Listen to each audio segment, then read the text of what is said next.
شروع اللہ کے نام سے جو بڑا مہربان نہایت رحم والا ہے۔ آسمانوں اور زمین میں جو چیز بھی ہے وہ اللہ کی تسبیح کرتی ہے۔ جو بادشاہ ہے، بڑے تقدس کا مالک ہے، جس کا اقتدار بھی کامل ہے، جس کی حکمت بھی کامل۔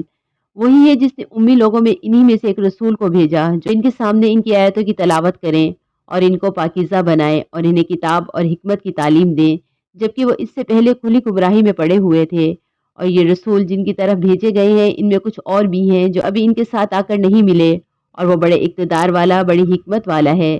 یہ اللہ کا فضل ہے کہ وہ جسے چاہتا ہے دیتا ہے، اور اللہ بڑا فضل والا ہے۔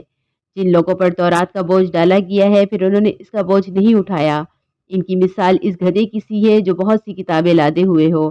بہت بری مثال ہے ان لوگوں کی جنہوں نے اللہ کی آیتوں کو جھٹلایا، اور اللہ ایسے ظالم لوگوں کو ہدایت تک نہیں پہنچاتا۔ اے پیغمبر، ان سے کہو، اے لوگوں جو یہودی بن گئے ہو، اگر تمہارا دعویٰ یہ ہے کہ سارے لوگوں کو چھوڑ کر تم ہی اللہ کے دوست ہو تو موت کی تمنا کرو اگر تم سچے ہو۔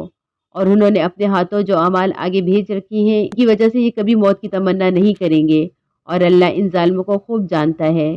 کہو کہ جس موت سے تم بھاگتے ہو وہ تم سے آ ملنے والی ہے، پھر تمہیں اس سے اللہ کی طرف لوٹایا جائے گا جسے تمام پوشیدہ اور کھلی ہوئی باتوں کا پورا علم ہے۔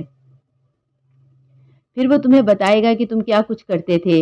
اے ایمان والو، جب جمعے کے دن نماز کے لیے پکارا جائے تو اللہ کی ذکر کی طرف لپکو اور خرید و فروخت چھوڑ دو، یہ تمہارے لیے بہتر ہے اگر تم سمجھو۔ نماز پوری ہو جائے پر منتشر ہو جاؤ اور اللہ کا فضل تلاش کرو اور اللہ کو کثرت سے یاد کرو تاکہ تمہیں فلاح نصیب ہو۔ اور جب کچھ لوگوں نے کوئی تجارت یا کوئی کھیل دیکھا تو اس کی طرف ٹوٹ پڑے اور تمہیں کھڑا ہوا چھوڑ دیا، کہہ دو کہ جو کچھ اللہ کے پاس ہے وہ کھیل اور تجارت سے کہیں زیادہ بہتر ہے، اور اللہ سب سے بہتر رزق دینے والا ہے۔